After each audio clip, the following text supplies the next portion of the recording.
we did the pro bono presentation today. We're done.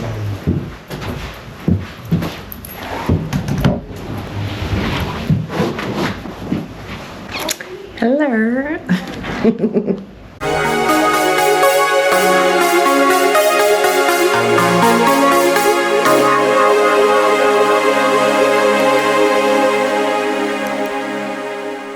Welcome back to my YouTube channel. It's your favorite girl here, Ella. I am a final year law student at the University of Birmingham. Today, we're in the Birmingham Library, the UOB main library, the Golden Library. You'll be able to see outside. I mean, I've filmed myself in here before, but we're here today. If you're new here, welcome to the channel. Thank you for clicking on this video to watch this video. If you haven't subscribed yet, please be sure to subscribe. I talk about my life as an international student doing law here in the University of Birmingham. If you're a returning subscriber, thank you so much for riding with me through this journey. Today's video is going to be as concise as quickly as possible. I'm going to be talking about pro bono. For anyone who doesn't know what pro bono is offering free legal services, mostly to people in need. I'm going to be talking about the pro bono group here in the University of Birmingham, the entire application process, what that was like for me. I'm going to be talking about my own personal experience with pro bono in this video. Those are the two particular things we're going to cover. So first of all, the entire application process, the different types of pro bono groups, different positions that can be held, how to get that position, and afterwards I'll talk about my experience. And coincidentally today we received our final feedback from our staff chair on how our project did, how amazing our project was, and I'll read that to you also at the end. If you're hearing noise in the background, I'm in the library group study room and there's a room right beside mine. They are making a lot of noise. I mean, it's a group study room, but anyways, it's echoing a lot. I booked this room because I like the view, but I didn't know that the room would echo. I would have stuck with what I knew, but this is all fine. We're going to plow through it and hopefully you can hear me through all of that because I really like this background. I think you like it too. I know, right?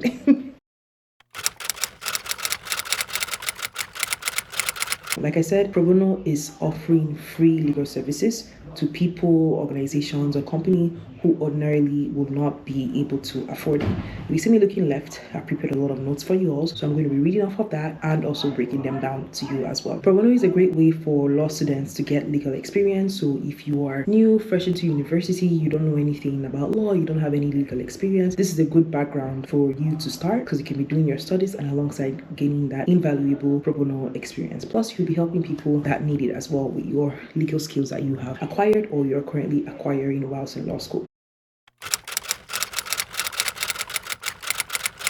Law schools and lawyers are the ones who typically offer pro bono free legal services to people and companies that are in need. And in the University of Birmingham, it's called the UOB Pro Bono Group. That is the group that offers pro bono services. It's comprised of different pro bono related activities and we'll continue to talk about that in today's video. In the UOB Pro Bono Group, there are so many pro bono clinics that are run and there are different teams. So we're going to start from the top, which is the committee made up of the executives. You would have the chair or the president. Then you also have the vice chair or vice president of the pro bono group. These are typically students who would apply and be interviewed for this position. People are looking at me with my camera because the walls are transparent, so people walk by and they look at me and my camera, but that's fine. We're going to plow through this video. It's nothing new to me. I just thought to make that comment because someone literally just stared at me at this point.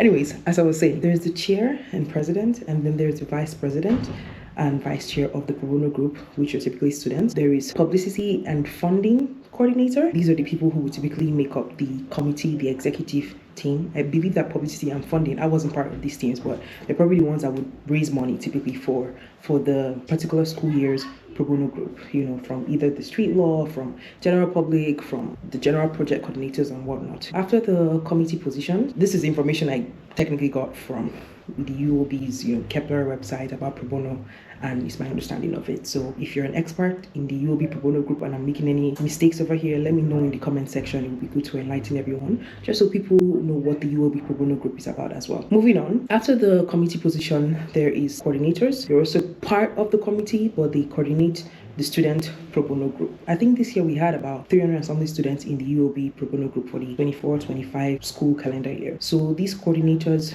will guide the students. They're there to they would create WhatsApp groups, make everyone into groups for their little pro bono projects that they're handling, and they essentially coordinate that group, whatever that might mean. Some groups might be more tedious than others, so the responsibilities of each coordinator would kind of vary depending on the pro bono project and the people that they're working with. Yeah, that's what the coordinator is about.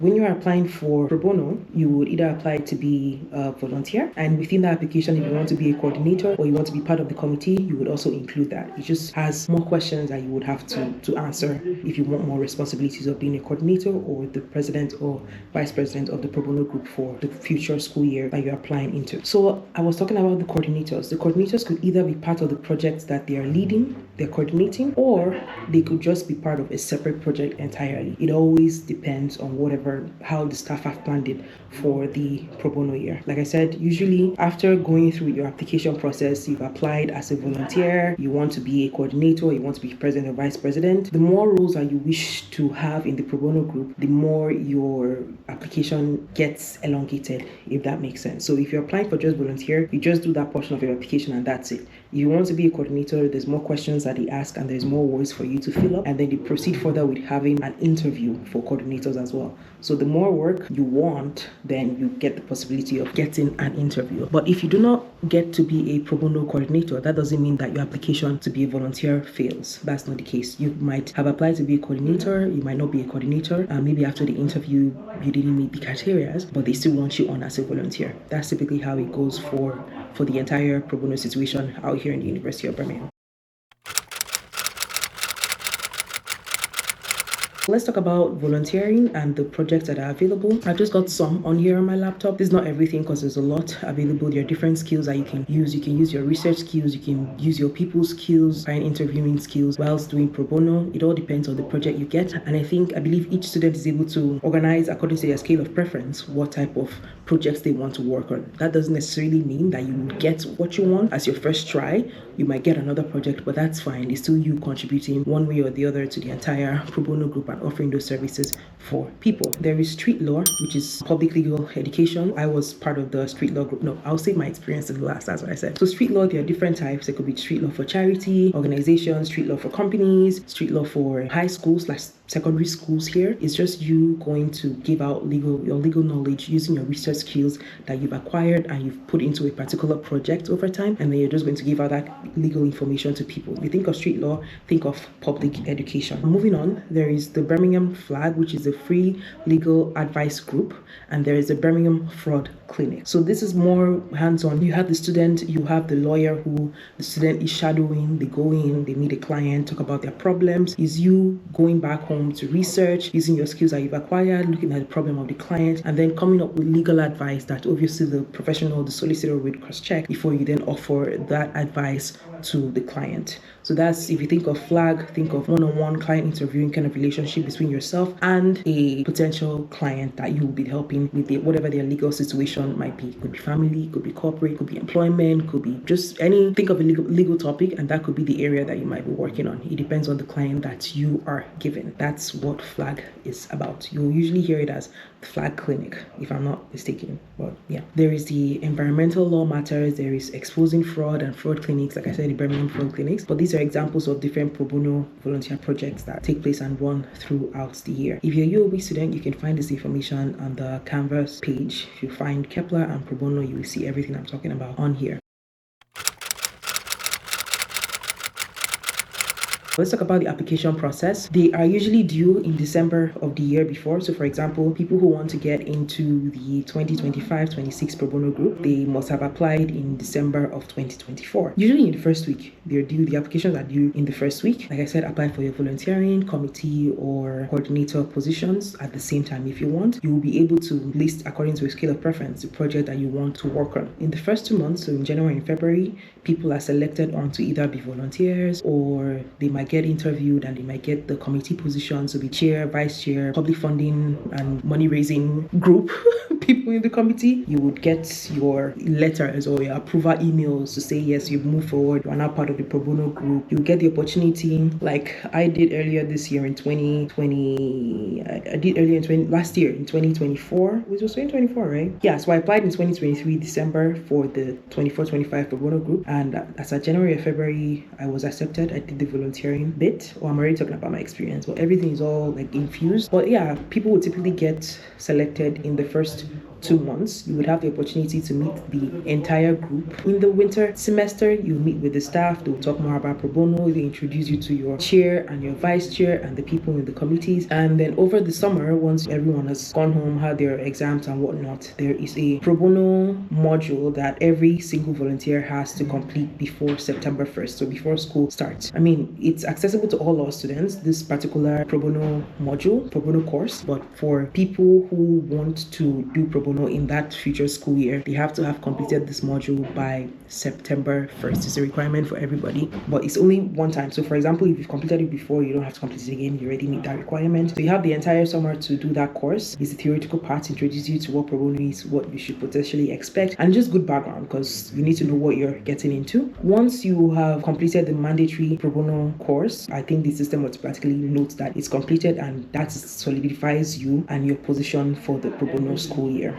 Once you do that, you resume school back in September. There are mandatory in-person trainings that students will have to take to undergo depending on the projects that you have been allocated. So some people might be going street law, some people might be for fraud, some people might be for flag, some people might be doing the family law aspect, some people might be doing environmental law, different aspects. Whatever project you're working on, there are specific trainings that will be for you, and through that first couple weeks of the first semester of the school year, you get to go in person to all those trainings. I believe they're all required trainings as well. I don't think you can miss them, which makes sense because you need to know what you're working on and you need to be trained on that. Those are the skills you'll be using to help actual people in real life. Once you've gone through these trainings, in that first semester, then you get the opportunity to meet with your staff lead. This will usually be online. So you get to meet your staff, which is an actual faculty member, and then you meet your student coordinator and then your other teammates that will be working with you on a particular project. And then you get to discuss it, how you want the project to be, what the expectations are, the outline, the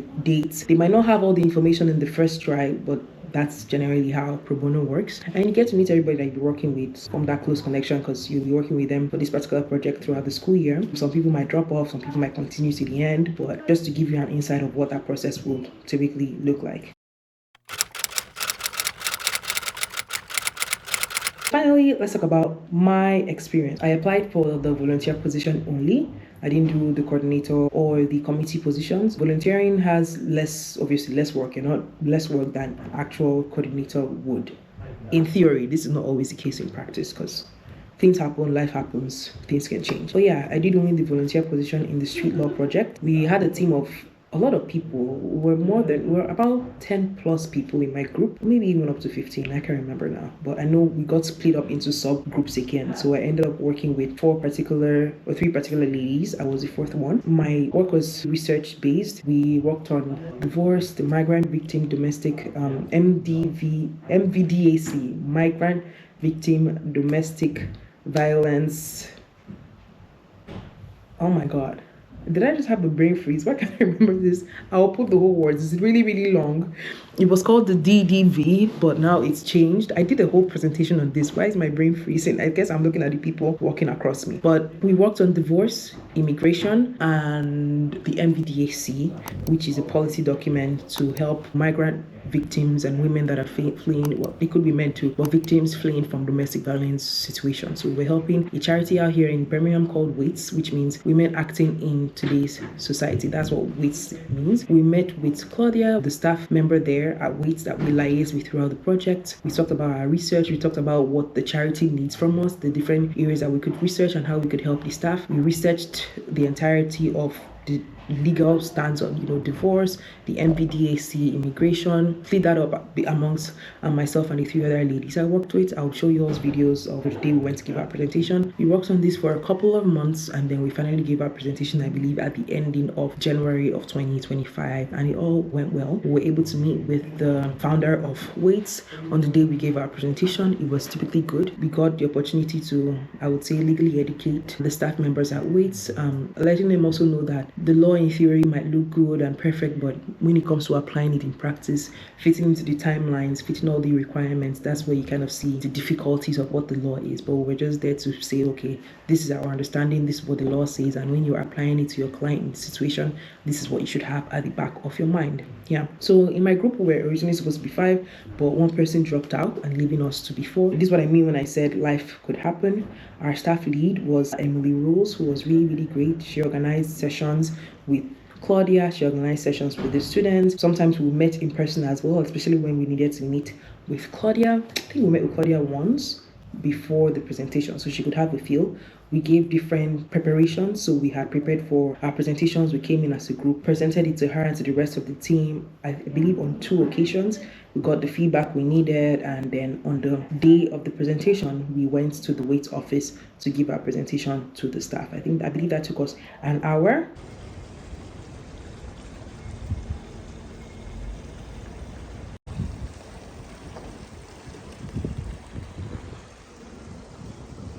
So I've been doing research for my Pro Bono group, which I'm a part of, for the Birmingham Law School Pro Bono group this year. Oh my God, what's on my face? And today is our presentation, presenting for a women's charity. So I'm just waiting for my teammates. I think I see 2 people. Oh, they can't even see me yet. But yeah, today we're giving the presentation at the women's charity, and it's gonna be fun. This is the building. I don't know if I'm supposed to talk about the name of the organization, so I won't. Oh yeah, this is the building. We're gonna be going in. Can't wait to present everything I've researched about for the women's charity organization. It's gonna be fun. Yeah. It's like someone, I don't know the lady's name, but like she foreshadowed the presentation. Hey guys, I'm Emma. Hey guys.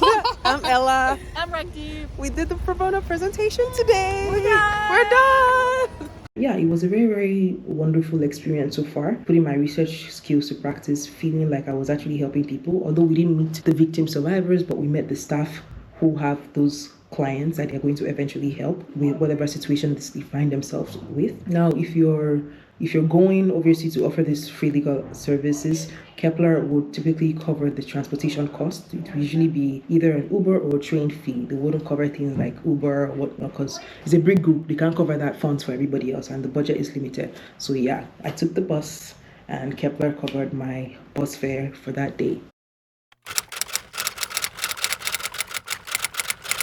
Apart from you getting legal experience and feeling rewarded for doing something nice, another thing that the Pro Bono Experience gives the University of Birmingham law students is the opportunity to get the CEPLER Professional Development Points, so the CPD points, which is a scale system that if you amass, I think, up to bronze, silver, and gold level is about 200 points, I believe, then you can actually get your extracurricular activities signed, written on your transcript to say that yes, you were fulfilling your degree, getting your grades, but at the same time you engage in extracurricular activities up to a bronze level, a silver level, a gold level. Pro Bono is one way you can accumulate a lot of points. Volunteers, we have less points than the project coordinators, because it's assumed that the project coordinators are doing more work, and then there's the president and the vice president that would have typically more CPD points. But if you're lost there at the University of Birmingham looking for ways to get your CPD points boosted, Pro Bono is one great way of doing that. Other ways CPD points can be gotten is through advocacy competitions, so through client interviewing. The further you go in the competition, the more points you get. If you even do the theoretical training, so the Canvas module trainings on, for example, mooting, you get points for that. Those are ways of building up your CEPLER points. So mooting, negotiating, client interviewing, debating, those competitions will give you CPD points. And also attending the weekly in-person or Zoom sessions that they have for career development would also give you points. But those are like 3 points. You're less than other ones would typically give you. And sometimes the law school will take students to law firms, to chambers, barrister chambers, to meet with lawyers, and you probably have to apply for that. Those are other ways of getting your CPD points. But all in all, this is everything you should know about my Pro Bono experience, about the Birmingham Law School Pro Bono group from my lens. I hope you've enjoyed this video so far. Thank you for accommodating the noises you might have heard, you may or may not have heard. Hopefully you heard me loud and clear and you enjoyed my background for shooting today's video. If you have any questions, if you've gone through Pro Bono here at University of Birmingham or anywhere else to offer Pro Bono services, let me know in the comment section. If you have any questions, let me know as well. And before I go, I was going to read the feedback on the Waste Pro Bono work, the email that we got literally today, and it was from Emily. She was telling us what Claudia was saying about our pro bono work and how it has helped the staff. I'll put a screenshot too of the email, but I just wanted to read it all to you all. So it says, "Hi everyone, I hope all is going well. I wanted to pass on feedback from Claudia at Waits. You clearly did a fantastic job." And Emily just goes on to say what Claudia says, and it's copied and pasted from the email Claudia sent to her. Quote, "The work the students and you have done to Wait has been incredible. The workshop's delivery for the students have helped the current staff to have a better understanding and update their legal knowledge around DV, domestic violence, especially with offenders, immigration, and family lens. Also, we are recruiting new staff, they're recruiting staff members, but essentially we did a good job." And she says, "This kind of partnership helps charity like us, and I hope students learn something new with this experience." I totally learned something new. It was a great experience overall. I forgot to say this, but we had our research and everything put in it compiled, and it had our names on there and the University of Birmingham and CEPLER and all the work that we did. It was a well-researched project and I had a fantastic time doing it. If you're a law student, I would encourage you, whether you have legal experience or not, to engage with pro bono whilst you're in law school. Yeah, that's it. If you have any questions, let me know in the comment section. Thank you for watching my video today. If you haven't done so, remember to like, share, subscribe. Leave me a comment below so I can read and heart them and respond to them, please. And turn on your notification bell so you get notified whenever I post my videos. Thank you so much, and I'll catch you all in my next video. Bye. Bye, everybody. Bye.